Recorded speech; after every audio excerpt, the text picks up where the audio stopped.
I made a smiley face. Hello everybody, my name is ADKRD, and welcome back to Let's Play Splatoon! Last time, we started off World 2, and in today's episode, we're going to be continuing onward. Yay, onward Captain Toad, except this is not Captain Toad. Next episode, level thing we're going to be doing is Spreader Splatfest. That's not the one I was looking for. Where is it? I think this is over here. Yay, we did it! Ooh, I love this level. Okay, this is going to be really exciting. Like I said in the previous episode, a lot of these levels are going to be played out of order just simply because of the fact, yeah, we're blue! We're blue! That's my favorite color! yay, we're playing with the sponge levels. Who lives in a pineapple under the sea? SpongeBob SquarePants. I'm sorry, I just couldn't resist. Anyway, what was I saying a moment ago? We're not going to be playing the levels in order because that's just not the way that I want to do this game. I mean, I could if I put effort into it, but effort sucks. I just played through Earthbound. That should be enough effort for you guys. Alright. Wee, we can fly! Checkpoint. Oh yeah. Alright, now, fun story. This is one of the second scrolls. I never really had a hard time finding them on my first playthrough of Octo Valley. The second scroll for this one is an exception to that, because we'll get there. We'll see that when we get to that point. Yay! Jump button saves lives! Quite literally in video games. I don't know what that accent right there was, but we'll just roll with it. Roll. Rollers. That's a weapon type in this game. Anyway, we have those enemies over there. We're gonna be pretty careful with them. Oh, did I mess it up already? Yeah, oh, no we didn't. Okay, these enemies over here, don't take them out if you want to get the Sunken Scroll, because it's down here, and you need to shrink the sponge small enough so that you can go into squid form and go through the grate. I did not realize this for the longest time. Do you want to know how long it took me to figure this out? I was getting so frustrated trying to figure out where that Sunken Scroll was, that I decided, you know what? I'm just going to continue playing through the game, and I'm going to finish this single-player campaign, and come back and get any Sunken Scrolls that I forgot about. This was one of the very few Sunken Scrolls I had to go back and get. Yeah, that was a pretty fun experience. This is still a very fun game. I do enjoy Octo Valley, it's just that Sunken Scroll in particular, it left a bad taste in my mouth for this level. It is a fun level, and I do like the sponge gimmick. It reminds me of SpongeBob, and anything that reminds me of classic SpongeBob is a good thing, because I was a nerd when I was a kid and watched SpongeBob.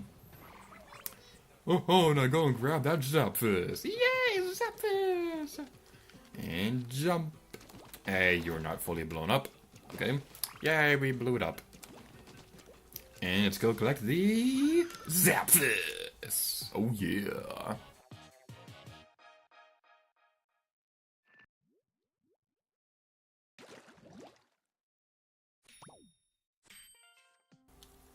The terrifying biology of the Inkling. Strength can leap up to 5 feet. Brain simple and predatory. Bones none. Eyes can spot prey from 100 yards away. Defense high pressure, high capacity ink sac. Yeah, it's kind of interesting. I don't really know what else I could say about this other than the fact that that weird Kirby Snowman doodle's in the corner again. Okay. Now, I'm gonna go over here. I know I said that I would, you know what? No, we'll do that. I like this level. I like the level we'll be seeing over here anyway. So we'll go take care of that now because I feel like it. Again, sorry if I'm a little scatterbrained and trying to decide the level order for doing this. You know what? Next world, I'm going to be a lot more organized about taking care of these levels. And now we have Octoling Invasion.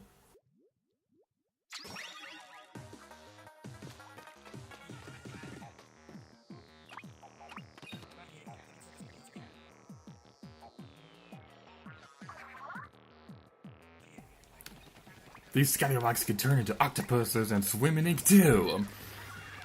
Okay. The Octolings are one of my favorite enemies in this entire game. Octolings are awesome. Even though they can be a little bit tricky to defeat, I still really like the combat for the Octolings because they have really good AI. I will say that right now. It's a challenge to defeat them on your first playthrough. But that's the reason why I really like them. And I have to say, the character design for the Octoling is one of the coolest designs for a bad guy ever. Because their designs just look really cool. I don't really know how else to describe it. And what I also really love is how they look in their octopus form. Like, I have a picture on screen right now, demonstrating what an Octoling looks like in their octopus form. So that's something you get to check out on screen because, yay, visual stuff. I think that was all the... We did not get the sunken squirrel. We did not get the sunken squirrel. We need to go grab that. I think I remember where it is. This is Kelp, by the way. We probably played it in the multiplayer already. And if we didn't, then I'm gonna feel like a moron. Ooh, okay, we got an Ingazuka. Let's use it to destroy stuff. I'm gonna use it to destroy the Zap Fist thing at the end of the level. And we got more armor. Where is this up to grow? Up the... I didn't know you could super jump. Okay, that's a thing.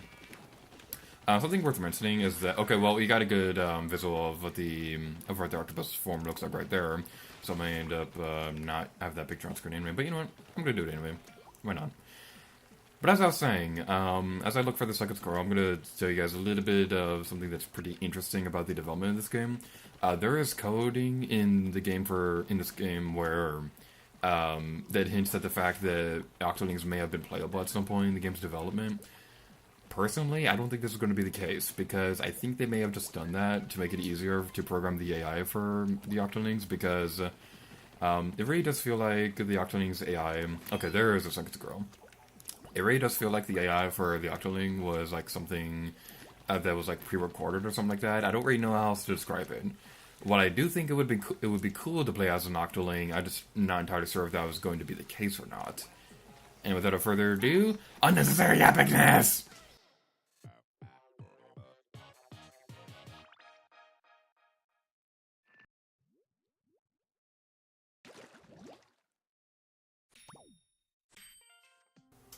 Paradise Lost by Octolengio. This is another one of my favorite pictures, and it's very interesting when you really think about it, because like you have an Octarian Adam and Eve right here, and you have a squid being like a representation of like Satan or something like that. I find it really cool because this like gives you like an insight of the Octarians' point of view of the world.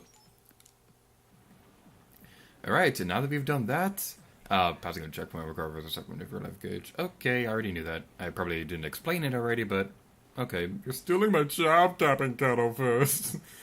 Alright, so now with that, we're gonna head over to Octo Valley. Not Octo Valley, we're in Octo Valley. We're gonna head over to Inkopolis to play some multiplayer, so we'll see you guys in a moment.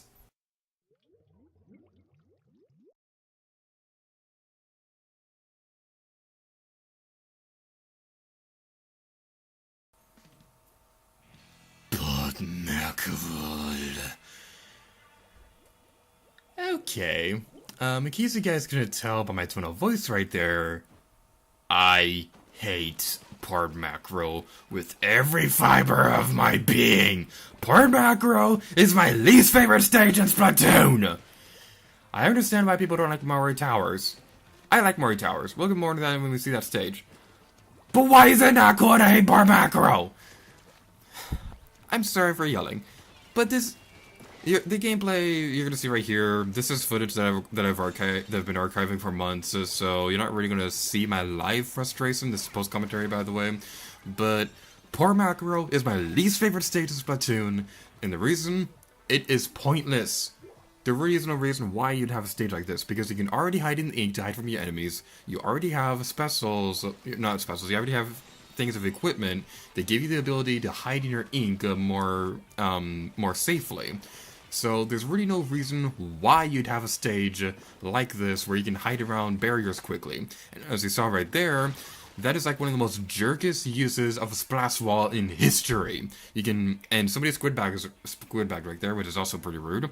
But you can place a splash wall in between the little corridors for trying to get through the area, which can make it pretty difficult for you to get through the area anyway.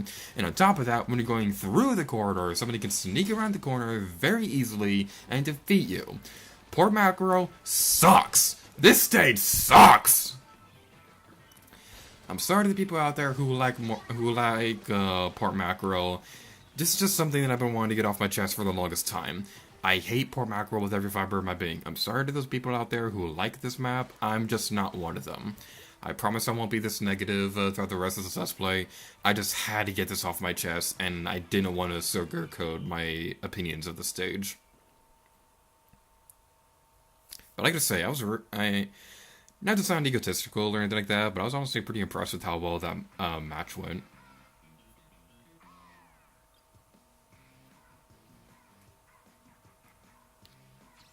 Yay, most valuable team member! That's something you'll never see again.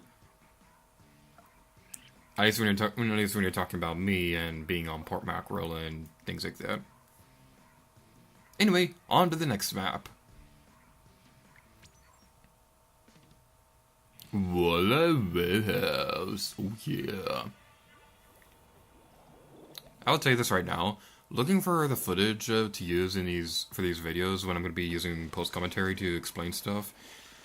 It's kind of difficult to find footage because I wanted to be consistent in what the maps would have been when we were recording the original videos. It's been a little tricky to find the footage for that, and I realized that I don't have footage for every map on every stage. Sort of. We'll get to that more later in the Let's Play, but yeah, that's a thing that happened.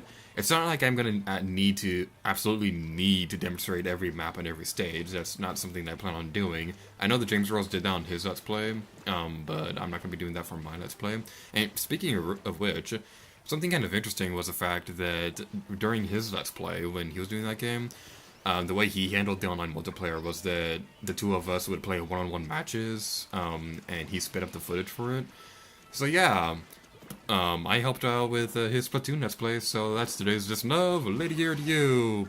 Got splatted in the past. How am I alive now? Time paradoxes. Alright.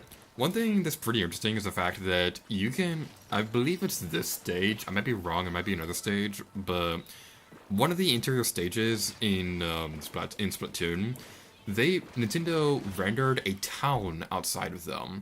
I'm going to be talking about this more a little bit later in the Let's Play when it becomes a bit more relevant for us, but this is just something that I wanted to bring to your guys' attention. And that's going to be it for this episode of Splatoon. So, thank you guys so much for watching this episode. Next time, again, we're going to continue on to World 3, 2, whatever world we're on, and hopefully we're going to have a better run on multiplayer when we're doing live commentary. But until next time, Lady Gear to you. Oh yeah.